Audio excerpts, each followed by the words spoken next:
Hi hello friends, स्वागत आहे तुमचं आपल्या नवीन ब्लॉगमध्ये. तर आजच्या ब्लॉगमध्ये मी तुमच्यासोबत शेअर करणार आहे पळशी गावचं सुंदर असं विठ्ठल मंदिर. असं म्हणतात हे मंदिर पांडवांच्या काळामध्ये बांधलेलं आहे आणि हे खूप पुरातन मंदिर आहे. आणि या मंदिरामध्ये आम्ही दर आषाढी कार्तिकीला आणि यात्रेला यायचो लहान असताना. आत्ता येणं होत नाही, पण आम्ही जेव्हा लहान होतो 7वी 8वीपर्यंत आम्ही चालत चालत पळशी ते खडपाडी हे अंतर चालत पास करून आषाढी कार्तिकीला यायचो. आणि शिवाय यात्रेलाही असंच चालत यायचो. आणि हे मंदिराची सुंदर कमान, खूप सुंदर असं मंदिर आहे, पुरातन आहे, खूप जुनं. तर ही कमान आहे आणि इकडं आता विहीर आहे, पाहूयात.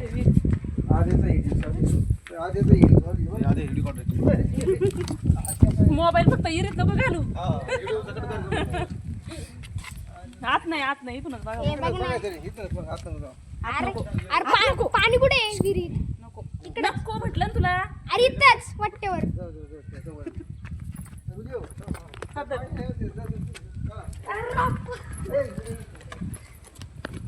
हळूच्या हिरा. अरे विहीरच नाही. मग काय खाली खड्डा आहे. पोरायले आगावे हे इकडे चल. काढू दे ना. नको असं घे बरोबर सगळं राहून. या खाली. मोबाईल सांभाळ टाकशील पाण्यात. या ना. नाही गाडी खाली गाळे तरी करीत असतील साफ हे. बघायचं का? काय नाही टाकलं. नको रे. बोलच नाही. सगळे गणपतींचं लावलंय. विहिरीच्या बाहेर आलो त्यानंतर मुलांना फोटो काढायचे होते. आता ही जी पालखी आहे, पालखी निघते त्यावेळेसची पालखी आहे, त्या पालखीमध्ये बसून मुलं फोटो काढत होती. हे आदित्य आणि रुद्र दोघंही बसले आणि फोटो काढत होते. आता हा आहे मंदिराचा प्रवेशद्वार. आतमध्ये प्रवेश करतोय आपण.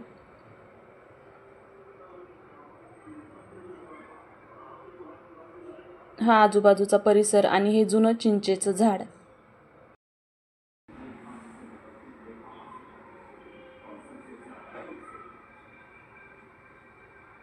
तर आता इथे यांना फॅमिली फोटो काढायचा होता आणि ह्याला वरती चढता येत नव्हतं. त्यानंतर आता आम्ही आलो आतमध्ये. हे मंदिराचं मेन पायऱ्या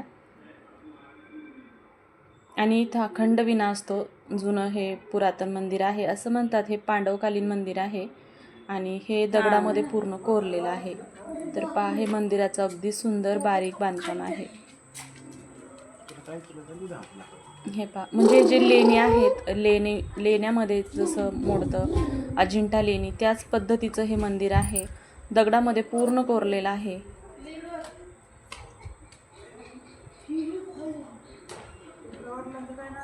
आणि ह्या मंदिराचा आजूबाजूचा परिसर वाडा.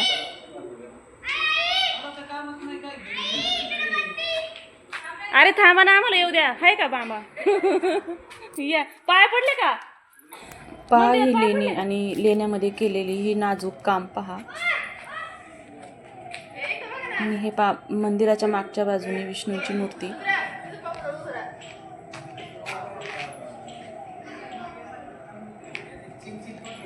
खाली गज लक्ष्मी, 2 छोटे हत्ती आहेत.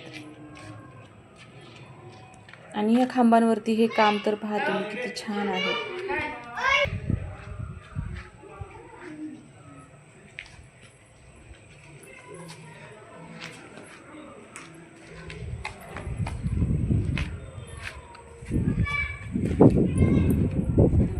या मंदिराला 7 खांब आहे आणि एक खांब हलतो असं म्हणतात. तो खांबही मी तुम्हाला दाखवते.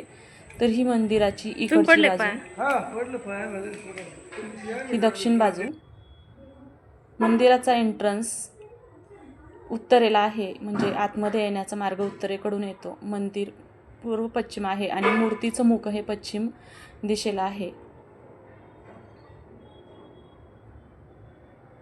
बहुतेक मंदिरांची मुख ही पूर्व दिशेला असतात, पण हे मंदिर जे विठ्ठल मूर्ती आहे ती पश्चिम दिशेकडं तोंड करून आहे आणि पूर्वेला पाट आहे. तर असं हे सुंदर मंदिर आहे.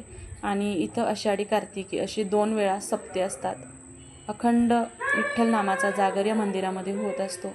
आणि हे दगडामध्येच कोरलेलं कासव हा मंदिर परिसर आणि हे सगळे खांब हे सुद्धा दगडामध्येच कोरलेले आहेत. आणि मुलांचा तर गोंधळच चालू होता, कोण वरती तर कोण खाली, तर कोण इकडं पळतंय तर कोण तिकडं पळतंय. आणि हे घुमटाकार मंदिर पहा, मंदिराच्या ह्या घुमटाला सुद्धा पूर्ण असं मूर्तींचं नक्षीकाम केलेलं आहे आणि किती सुंदर आहे हे तुम्हाला पाहिल्यावरच लक्षात येत असेल.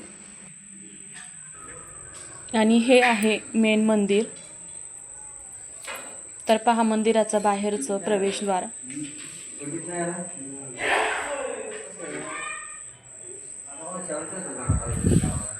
आणि आतमध्ये आहे विठ्ठल रुक्मिणी मूर्ती. खूप पुरातन मंदिर आहे हे.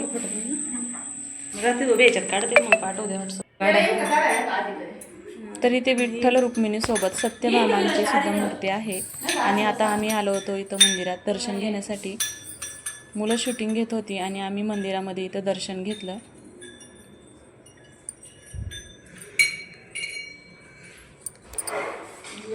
तर आम्ही दर्शन घेतलं आणि इथं शूटिंग चालू होती आणि नंतर आम्हाला कॅमेरा दिसला आणि शूटिंग अलाउड नव्हती. नंतर आमच्या लक्षात आल्यावरती आमचं बोलणं चालू होतं की आता आपल्याला दंड बसणार म्हणून सगळे हसत होतं.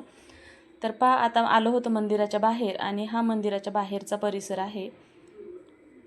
आता मागच्या बाजूने मंदिराच्या दक्षिण बाजूलाच या पायऱ्या आहेत. या पायऱ्या चढून आम्ही वरती आलो. खूप छान असं वातावरण आहे. पहा ही आहे पूर्ण मंदिराची कमान अशी. ताई आणि मामा मागून चढत होते आणि आधीचं शूटिंग घेण्याचं काम चाललं होतं. भाऊ मात्र आपले निवांत बसले होते त्यांच्यासोबत आधी. आणि हे विराज शूटिंग करत होते. आधीसुद्धा बसलेला होता. तर पहा आता हे वरती जे आहे कमान तिथून हा परिसर किती छान दिसत होता. आधीला फोटो काढायचे होते, थोडंसं त्याचं फोटोशूट चालू होतं. आणि मग विराज रुद्र सुद्धा आले. आणि हा बाजूचा परिसर खरं तर आता उन्हाळा असल्यामुळे बाजूला सगळं मोकळं रानच दिसते, म्हणजे रानात काही नाही झाडं सोडली तर. पण पावसाळ्यामध्ये मात्र हे दृश्य अप्रतिम असतं. खूप छान असतं पावसाळ्यामध्ये हे. थोडंसं आमच्या दोघांचंही शूटिंग घेतलं. त्यानंतर विराज रुद्र पण आले, त्यांनाही घेतलं. आणि ताईंचं चाललं होतं आजूबाजूचा परिसर मोबाईलमध्ये कॅप्चर करण्याचं. मामा आणि भाऊ उभे होते. तर पहा संध्याकाळचं 6:30चा टायमिंग असेल हा. आणि सूर्य किती छान दिसत होता वरून, खूप छान वाटत होतं. आणि आम्ही प्रयत्न करत होतो सूर्य हातामध्ये पकडण्याचा कॅमेऱ्यामध्ये.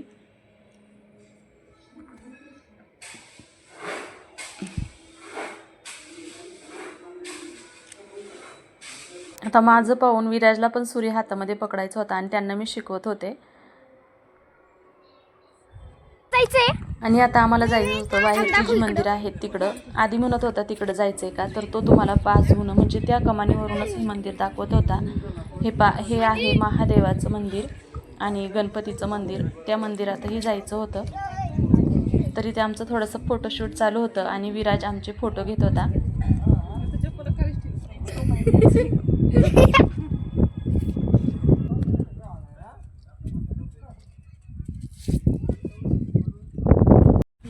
आणि आता आम्ही निघालो होतो कमानीपासून खाली.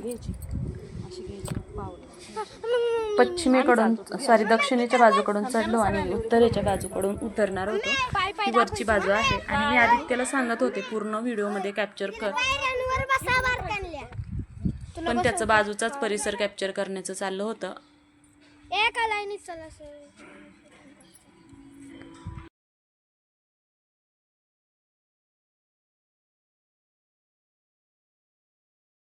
आता ही जी आहे ही आहे पुढची कमान, जी मी तुम्हाला सुरुवातीला स्टार्टिंगला दाखवलं होतं. ती कमानीच्या ह्या खिडक्या आहेत. पहा या खिडक्यांमधून एंट्रन्सचा प्रवेश असा दिसतो आणि मंदिराचं घुमट असं. तरी त्या ताईंना त्यांचा जोडीचा फोटो काढायचा होता आणि मी तर त्यांचे फोटो घेत होते.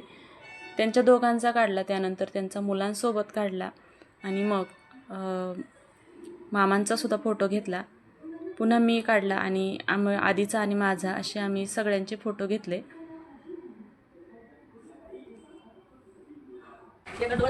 आता निघालो होतो खाली.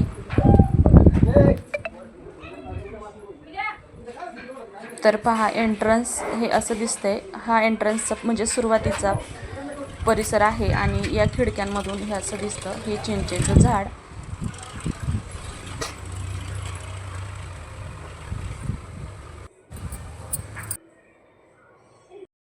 तर वरच्या बाजूने मंदिर परिसर हा दिसत होता आणि खाली उतरलो, थोडंसं शूट घेतलं आणि मग आता चाललो होतो आम्ही मंदिराच्या त्या बाजूकडे. तर खाली मी तुम्हाला इथं हे उतरताना यासाठी दाखवत होते कारण हा जो छोटासा खिडकीसारखा आकार दिसतोय हा भुयारी मार्ग होता असं म्हणतात. तर जे काही शिवाजी महाराज वगैरे त्यांच्या काळात त्यांनी जे जहागीरदार होते त्यांचे ते या मार्गातून पलीकडे जायचे कारण मध्ये नदी आहे आणि मुलांची चालली होती मस्ती.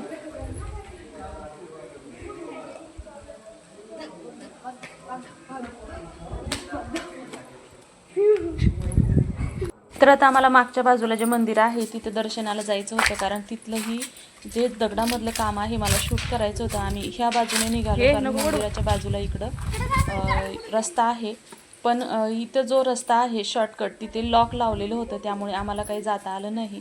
तर इथे दत्त महाराजांचं मंदिर होतं, हे उंबराचं झाड होतं, तिथे आम्ही दर्शन घेतलं आणि मग बाहेर आलो आणि बाहेरच्या रुटीनने तिकडच्या मंदिरात गेलो. पण ते ब्लॉग मी आज तुमच्यासोबत शेअर करणार नाही कारण व्हिडिओ खूप मोठा आहे. राहिलेला पुढचा मंदिराचा व्हिडिओ उद्या तुमच्यासोबत नक्की शेअर करील. तर आता चला घेऊया दत्त महाराजांचं मंदिर. आणि इथं मी मंदिरामध्ये आले होते आणि आदित्यचं मी दर्शन घेतलं आणि आदित्यचं चाललं होतं इथं दिवा लावण्याचं काम. खाली दिवा होता, माचीस अगरबत्ती होती आणि आदू इथं दिवा लावत बसला. तर चला भेटूया उद्याच्या नवीन व्हिडिओमध्ये. तोपर्यंत सर्वांना श्री स्वामी समर्थ. आणि हो, आजचा व्हिडिओ पूर्ण पाहिल्याबद्दल खरंच खूप खूप मनापासून धन्यवाद.